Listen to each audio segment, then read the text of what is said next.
we were having rehearsal because I play in this band with Monica Robbins called Monica Robbins and the Ninja Cowboys. Mm-hmm. And so we were having rehearsal. I went upstairs. I went to the refrigerator. I bent over, grabbed the can of pop, and I stood up, and all of a sudden my vision was gone. Just wrote it off as to one of those times where you stand up quickly and your vision goes temporarily, and I would be back. And so then I walked downstairs, and my right side was completely dark, completely black. And I thought it was a little odd.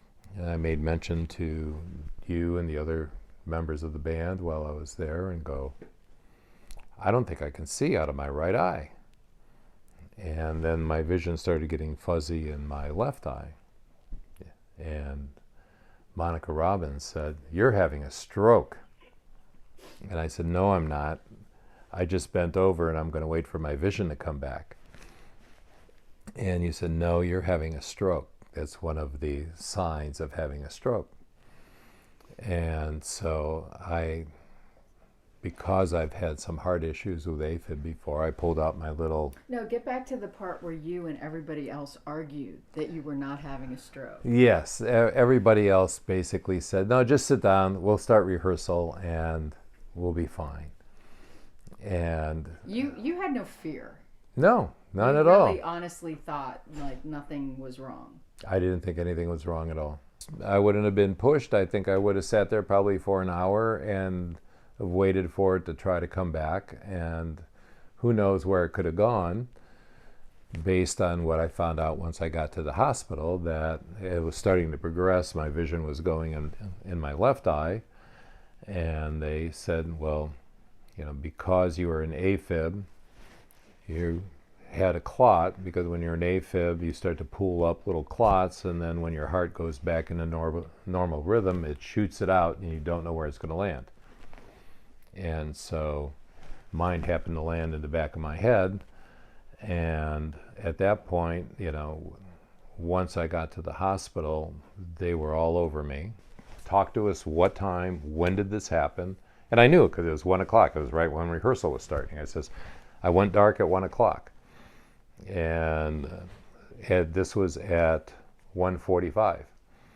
And I'm laying in the CAT scan machine, and they're going, "You don't know how lucky you are. We have this magic drug, and that this could take care of it and resolve it." He says, "You don't have to take it, but," he says, "it could progress.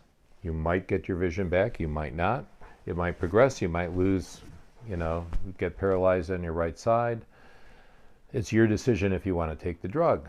And then they give you the downside of it, is that there's a positive 6% chance that you could bleed out, and those sort of things, which, when you're laying there and you got 10 people on you, and they start, they tell you all the good stuff, and then they give you "Oh, by the way, there's a 6% chance you'll bleed out and die." And which is when I said, "Call my wife in, I'd like to have this be a team decision." After that, literally within 4 hours, my vision was back. I was 100%. The clarity came back in my left eye. I could see completely in my right eye, which was 100% blind. They'd come in every 15 minutes, and they would do a full cognitive check on what can you see, what can you do, and they did that for 24 hours straight. I can't tell you the number of people. I know at least 4 doctors, and there was probably at least another 3 or 4 people came in and said, "I just want to see you because we never get to see anybody like that." They said, "Everybody waits too long. They think that whatever their symptom may be is going to go away, and there's only a 3 to 4 hour window in being able to use this drug. Afterward, it's actually a detriment." First hour, they called it the magic hour. He said, "The fact that you were here for the first hour, you were guaranteed that you would absolutely resolve the issue." He said, "Our problem, again, the number of people that came in said, we never get to see anybody like this. They're usually paralyzed, they can't talk, their face is drooping, their arms don't work, their legs don't work," because they waited 3 or 4 hours before they came to the hospital. And so you're like the miracle guy. We never get to see anybody like this. I learned a lot. I learned that I'm not immortal anymore. And I also learned that you have to pay attention to a lot of symptoms that I would normally have blown off in the past. When I tell people that I had a stroke 8 weeks ago, 9 weeks ago, and they go, "You look great."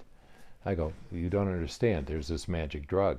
And that drug is the reason why I don't have any symptoms." First of all, to understand what the symptoms are, and then if you experience them or recognize them, to go immediately to the ER. Vision loss was something that I never thought of. Wasn't, when I think of somebody having a stroke, I think of, all of a sudden they're on the ground with total paralysis.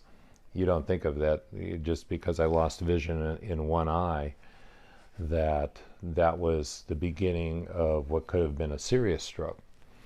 Who knows how far it would have gone if I would have sat around for a couple hours like my drummer wanted me to do.